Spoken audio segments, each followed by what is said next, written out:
তানার লাশটাকে গোসল করিও, একটি জায়গায় রেখে দিও। আল্লাহর নবীর পাক বিবি আমাদের আম্মা জান হযরতে আয়েশা সিদ্দিকা রাদিয়াল্লাহু তাআলা আনহার কাছে প্রস্তাব আনতে গেলেন। হযরতে আব্দুল্লাহ রাদিয়াল্লাহু তাআলা আনহু আম্মা জানের কাছে যে বললেন, আম্মা জান, ও আম্মা জান হযরতে আয়েশা সিদ্দিকা রাদিয়াল্লাহু তাআলা আনহা, আব্বা জান ইন্তেকালের আগে ওসিয়ত জানিয়ে দিয়েছেন, আপনি যদি অনুমতি দেন যে জায়গাটা হযরতে আবু বকর সিদ্দিক রাদিয়াল্লাহু তাআলা আনহুর পাশে খালি রাখা আছে, ওই জায়গাটায় আব্বা জানের কবরস্থ করার দাবি জানিয়েছে। আম্মা জান হযরতে আয়েশা সিদ্দিকা রাদিয়াল্লাহু তাআলা আনহা উদার চিত্তে বলেছিলেন, জান জান জান।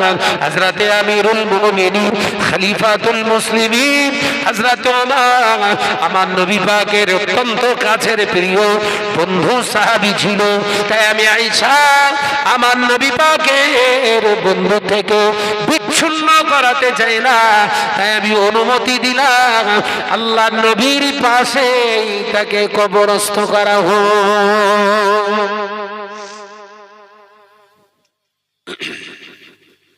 হযরতে সিদ্দিক আকবরের ক্ষেত্রেও একই। হযরতে আবু বকর সিদ্দিক রাদিয়াল্লাহু তাআলা আনহু ইন্তেকালের আগে ছেলেকে বলে গেলেন, বাবা আব্দুর রহমান, আমার ইন্তেকালের পরে আমার লাশটাকে নিয়ে রাসূলুল্লাহর দরবারে একবার যাবে, আমার লাশটাকে রেখে রাসূলের দরবারে একবার গিয়ে রাসূলুল্লাহকে সালাম দিয়ে একবার জিজ্ঞাসা করবে। কাকে? বিশ্বনবীকে একবার জিজ্ঞাসা করবে, ইয়া রাসূলুল্লাহ, হাবিবাল্লাহ, আপনার কবরের পাশে কি আপনার বন্ধু আবু বকরকে জায়গা দেয়া যায়? একবার জোরে বলবেন না। নবীকে যারা মুর্দা নবী বলছে, আসলে এরা মুর্দা?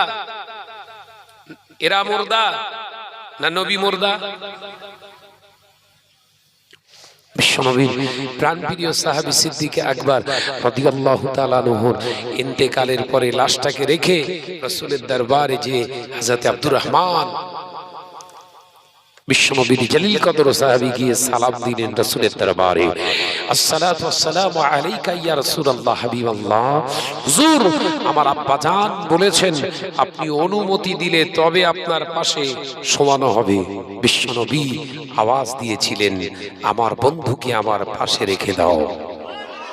একবার জোরে বলে। নবী মুর্দা নবী না? নামাজ পড়ছে বলো তারা? যারা বলছে নবী মুর্দা নবীরা নামাজ পড়ে না, পড়ে না, কথা বলে না কেন? এদের মুখে দাড়ি আছে না নাই? এরা জুব্বা পরে না, পরে না? পাগড়ি পরে, কোরআনও তো সুন্দর পড়ে, একদম কারি বাসিদের সুরে, কিন্তু নবী এদের কাছে মুর্দা। আমি বলি হ্যাঁ হ্যাঁ ঠিক বলেছিস, তোদের নবী হচ্ছে মুর্দা, আমাদের নবী হলেন হায়াতুন নবী। একবার জোরে বল। তোদের যে নবী হচ্ছে মুর্দা নবী, আর আমাদের নবী হলেন হায়াতুন নবী। একবার জোরে বলুন। মহাব্বতের সঙ্গে দরুদ শরীফ আল্লাহুম্মা।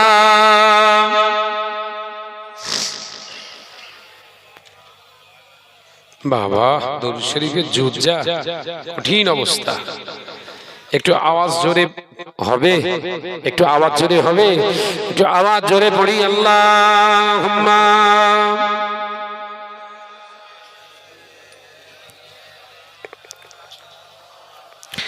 ওয়া আলা আলি। একদিন তোমারি নাম মসজিদে হবে এলান, একদিন তোমারি নাম মসজিদে হবে এলান। তৈরি থেকো, তৈরি রেখো কবরের মাল সামান। জোরে হলো কই? জোরে হবে না? একই দিন তোমারি নাম মসজিদে হবে এলান। আল্লাহুম্মা ও ঘুমোচ্ছে, ধোয়া উড়ে যাবেন। আরো জোরে পড়ি ওয়ালা আলি।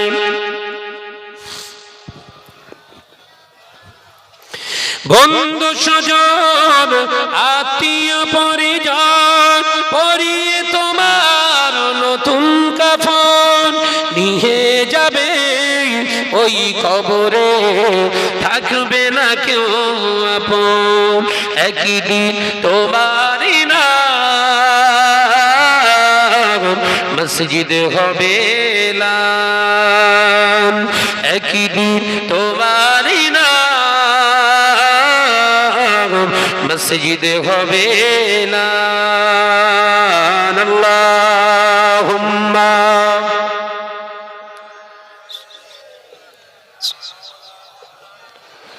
পড়ো পড়ো মহাপদের সঙ্গে ওয়ালা আলি।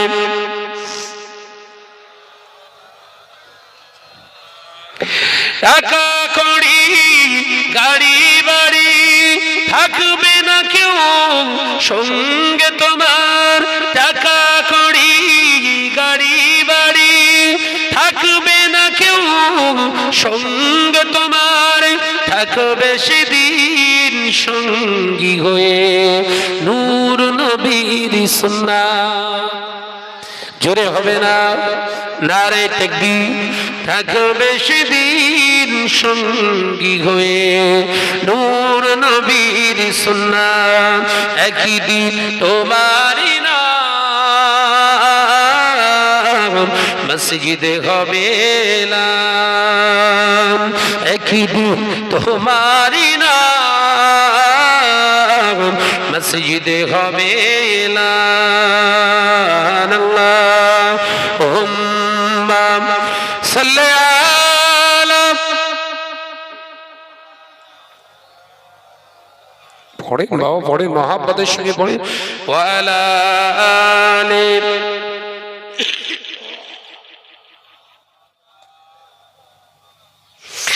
আমার নজনেরা যুবকেরা ছেলেরা বাচ্চারা আল্লাহ নবী জলিল কদর সাহাবী ফারুক আযম ওমর রাদিয়াল্লাহু তাআলা আনহু কবরস্থ করার পর থেকে আম্মা জান হযরত আয়েশা সিদ্দিকা রাদিয়াল্লাহু তাআলা আনহা তারপর থেকে তিনি মোটা কাপড়ের একটা পর্দা মাঝখান থেকে দিয়েছিলেন।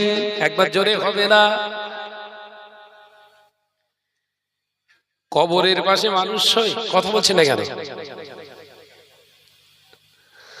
মরা মানুষের পাশে কেউ শোয়, যত মহব্বতেই জিনিস হোক না কেন। তার মানে আম্মা জান হযরত আয়েশা সিদ্দিকা রাদিয়াল্লাহু তাআলা আনহা এটাও ঈমানের জায়গা করেছিলেন। আমার নবী হলেন হায়াতুন নবী। একবার জোরে বলুন। নবীর সাহাবী সিদ্দিক আকবর আমার আব্বা জানও তিনি রাসূলুল্লাহর কাছে আছেন, ওই অবস্থাতেই আছেন। তিনি আল্লাহর একজন বন্ধু। সিদ্দিক আকবর রাসূল পাকের অত্যন্ত কাছের বন্ধু, মানে আল্লাহর বন্ধু।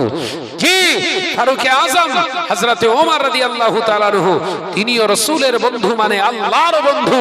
তাই হযরতে ফারুক আযম ওমরের জন্য আমার পর্দা করা ফরজ, ওই জন্য তিনি মোটা কাপড়ের পর্দা দিয়ে তারপরে তিনি শুতেন। জোরে বলুন।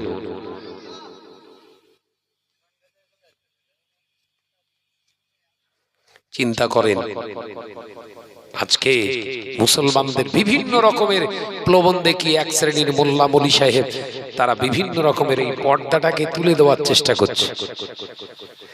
তারা মানুষের সমাজে ওয়াজ নসিহতের মাধ্যমে বলছে ঘরের মেয়েদেরকে যখন স্কুল কলেজে পাঠান তখন কেন পর্দা করেন না বলছে।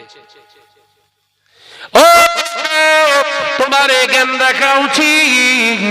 জেনারেল শিক্ষা কেন বলা হয়? জেনারেল ইংরেজি শব্দ যার অর্থ হলো সাধারণ শিক্ষা।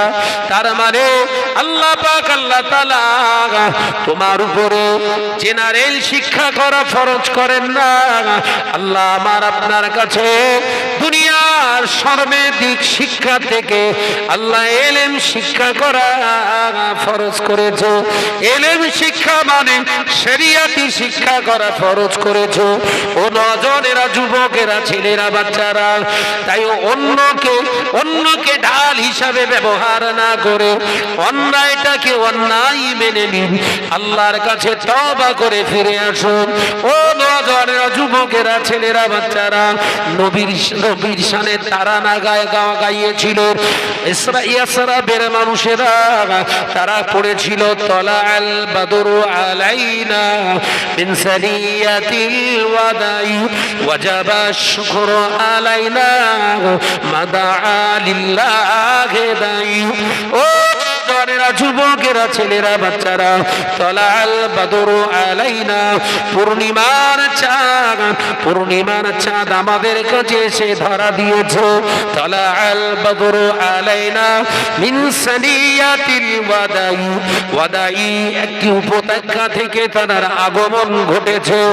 ও যুবকেরা, ওয়াজাবা শুকরু আলাইনা, তার আগমনেতে আমরা খুশি, তাকে ওয়েলকাম জানাই, তার সাধুবাদ জানাই। আমার আল্লাহর নবীর জন্য এই তারানাটা গেয়েছিলেন, তিনি তার সেই মদিনার মানুষেরা আল্লাহর নবীর জন্য গেয়েছিলেন। এখন সমাজের কিছু কাঠ মোল্লা বেরিয়েছে, এরা এলেমকে নিজেদের তত্ত্বাবধানে চালনা শুরু করে দিয়ে নবীর ওই নাতই তারানাটাকে নিজের নামে চালাতে চায়। এবার আপনি বলুন, ওই ব্যক্তি, ওই মলি সাহেবটা যত বড় মাওলানা হোক না কেন, এই কীর্তিকলাপটা শরিয়াতের পক্ষে না বিপক্ষে? শরিয়াতের পক্ষে। নবীর জন্য যেটা হালাল আমাদের জন্য সেটা হালাল। ওই কবিতাটা, ওই গজল, ওই নাশিদটা তো রাসূলুল্লাহর জন্য খাস। অথচ আমি বলি সাহেব কি সুন্দর করে হেঁটে যাচ্ছি, হ্যাঁ, যেন শুটিং চলছে। এই কথা বলছে না কেন? এর প্রতিবাদ যখন শাহনাজ করছে, এক শ্রেণীর মোল্লা মলি সাহেব বলছে না না, কিচ্ছু বলার দরকার নেই। তার মানে নবীর উপরে আঙুল, নবীর উপরে হস্তক্ষেপ হচ্ছে, প্রতিবাদ করবো না মানে? এ তো ঈমানি দায়িত্ব আমাদের। কি ভাবছেন? তার জন্য যদি জেনাকর সাজ দেয় তা সাজলু, হাজারবার বলেন, কোনো অসুবিধা নেই, কারণ আমি যে কে সেটা তো আমি জানি। নজনেরা, যুবকেরা, ছেলেরা, বাচ্চারা, পর্দানশীলা মা ও বোনেরা, আল্লাহ নবী জলিল কদর সাহাবী ফারুক আযম ওমর রাদিয়াল্লাহু তাআলা আনহু, হুজুর আমার আযান শুনে বাড়িতে থাকতে পারলেন না। হুজুর আমার ছুটে ছুটে মদিনার মসজিদে নববী শরীফের দিকে রওনা হলেন।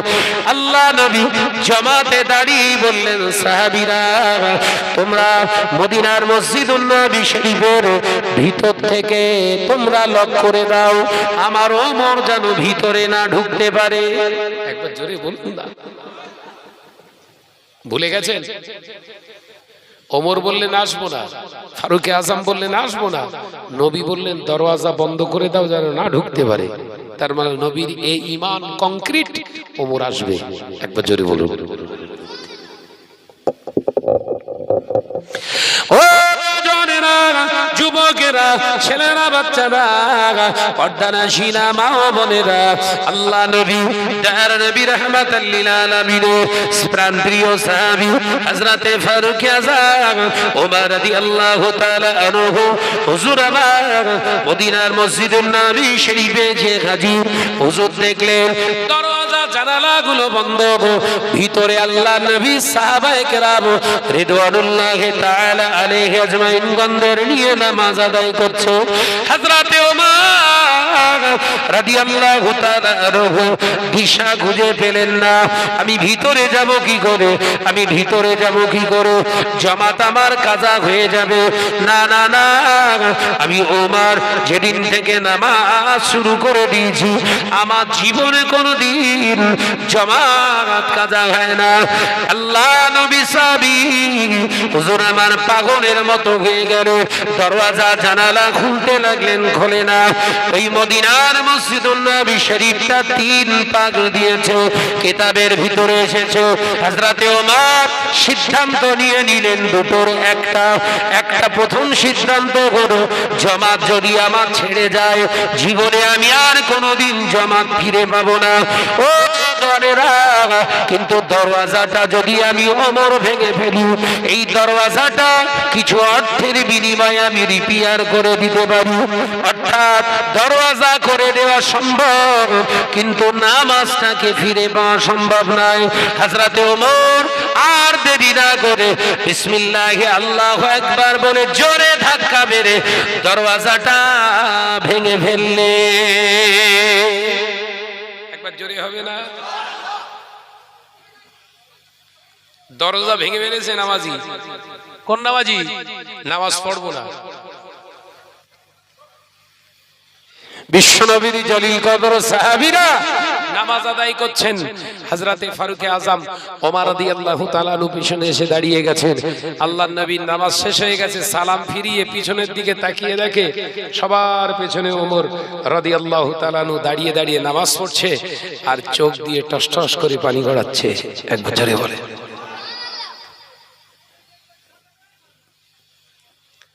বিশ্বনবীর জলিল কদর সাহাবীর নামাজ দেখে আল্লাহর নবী ইশারা করলেন সাহাবায়ে কেরামদের, কেউ কোনো কথা বলো না, কেউ কোনো কথা বলবে না, আমার ওমরের নামাজ শেষ হোক। আল্লাহ নবী দো জাহানে বাদশাহ হাবিবুল্লাহ নবী জনাবে মুহাম্মদুর রাসূলুল্লাহ সাল্লাল্লাহু আলাইহি ওয়াসাল্লাম হুজুর আবার নামাজ শেষ করলে আল্লাহ নবী আওয়াজ দিল, ও আমার সাহাবী ওমর, বাবা সাহাবী ওমর, কি ব্যাপার, কি ব্যাপার? নামাজ পড়তে যে চলে এলে, কে তোমাকে আনলো? কেন এসে দরওয়াজাটা ভাঙলে বাবা? মসজিদে নববী শরীফের দরওয়াজার খিলটা ভেঙে ফেললো। আল্লাহ নবীর জলিল কদর সাহাবী ফারুক আযম রাদিয়াল্লাহু তাআলা আনহু ডুকরে ডুকরে কাঁদতে লাগলো, রোনাজানি করতে লাগলো বাচ্চা ছেলের মতো। ইয়া রাসূলুল্লাহ, ইয়া হাবিবাল্লাহ, হুজুর আমি বলেছিলাম নামাজ পড়বো না, কিন্তু না না না, মদিনার মসজিদুন নববী শরীফ থেকে যখন আমাদের ভাই হযরতে বেলাল রাদিয়াল্লাহু তাআলা আনহু আযান এঁকে দিয়েছে, আল্লাহু আকবার, আল্লাহু আকবার, আযান আমি ওমরের কানে গিয়েছে, আমি ওমর সহ্য করতে পারিনি। ইয়া রাসূলুল্লাহ, হাবিবাল্লাহ আমার, আমি আপনাকে জবান দিয়ে গিয়েছিলাম আসবো না, কিন্তু আমার অন্তর, আমার ঈমান আমার কথা শোনে না, আমাকে ধাক্কা মারতে মারতে মদিনার মসজিদুন নববী শরীফে হাজির করে দিয়েছে। জোরে হবে না? আর একটু ঝেড়ে হবে না? কি ঈমান! আর আমরা আজান শুনলি ঘুমুই। কথা বলছেন না কেন? আমরা আজান শুনলি আমাদের কাজের স্পিরিট বাড়ে। কথা বলছেন না কেন? আমাদের কানে আজান আসলে গল্পের হাড়ি খুলে দেয়।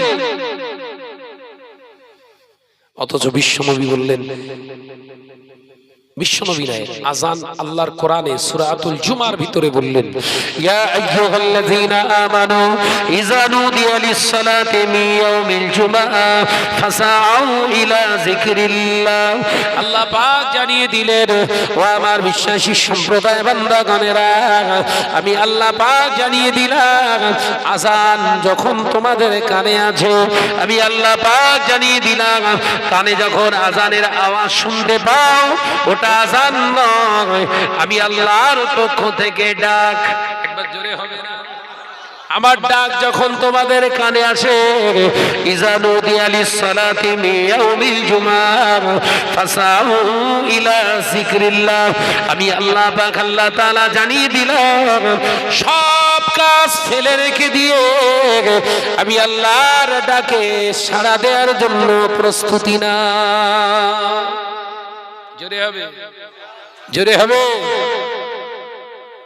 আজানের সময় কথা বলা না জায়েজ, আজানের সময় কোরআন তেলাওয়াত করা না জায়েজ, আজানের সময় সালাম বিনিময় করা না জায়েজ, আজানের সময় দুনিয়ার কাজ করা না জায়েজ। আমাদের কাছে না জায়েজ বলে কিছু আছে?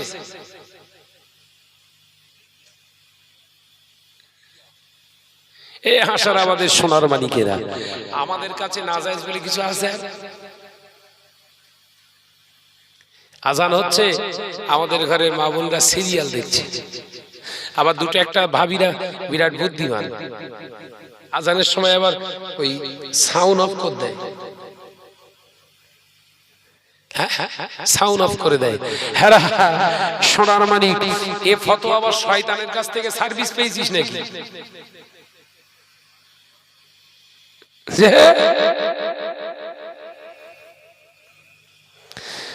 সাবধান,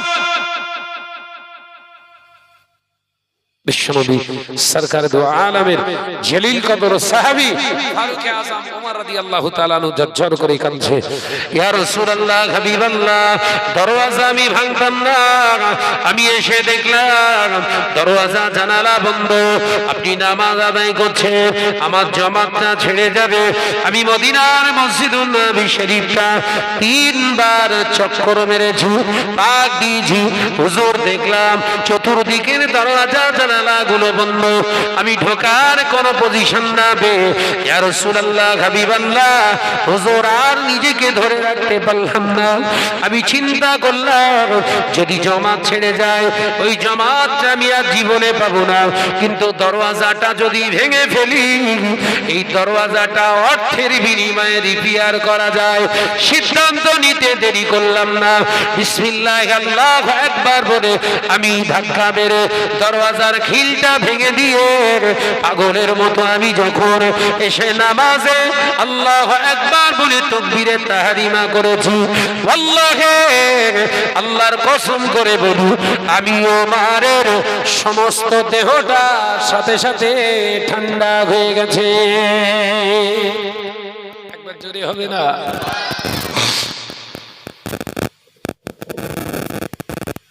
নামাজ, সেই নামাজ আমাদের ঘরের নজন যুবক ছেলেরা পড়ে না। দুদিন আগে জুম্মা চলে গেল, জুম্মা চলে গেল, জুম্মার নামাজ করা কার? দাঁড়ান, আপনি বলবেন না, আমাদের পাকা মুসল্লি গুলো জিজ্ঞাসা করেন, আপনি তো কাঁচা মুসল্লি।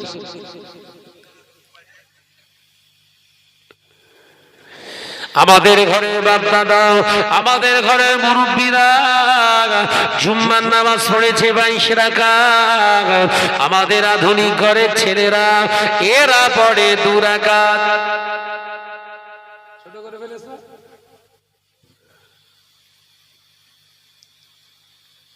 ইস,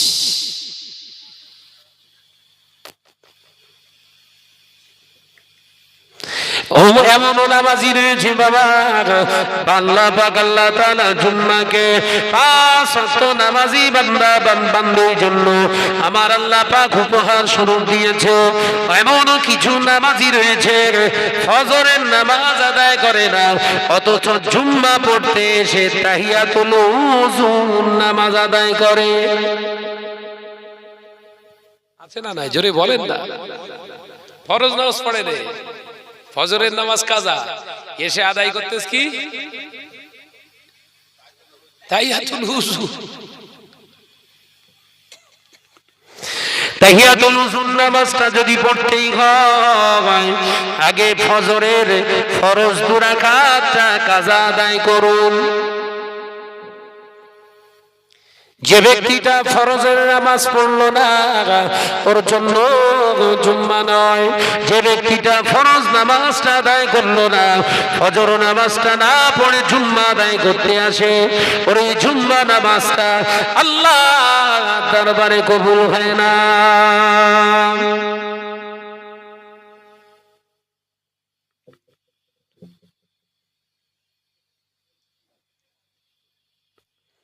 জানাজা পড়ার লোক প্রচুর হলো, কথা বলছেন এখানে। জানাজা নামাজটা কি? বলেন না জানাজা নামাজটা তো ফরজে কিফায়া। ফরজে কিফায়ার মাসালা কি? গ্রামের পক্ষ থেকে যদি একজন আদায় করে দেয় গ্রামের হক আদায় হয়ে যাবে।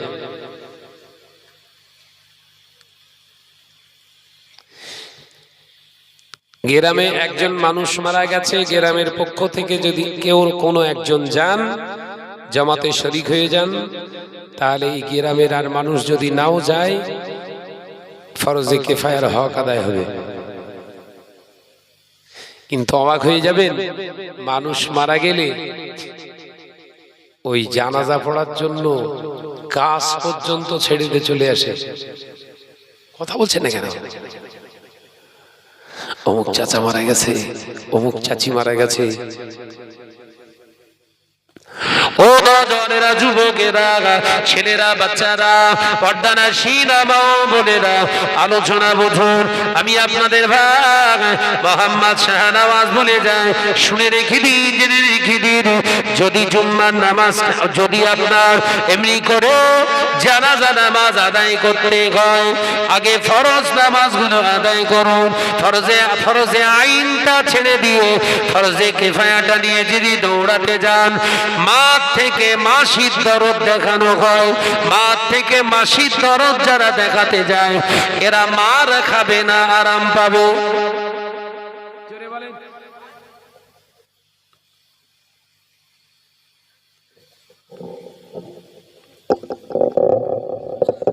অবাক হয়ে যায় সমাজের বুকে যা হচ্ছে। এর বিরুদ্ধে মুখ খুললেই তো সানাস খারাপ। ওই জন্য সত্যি বলছি,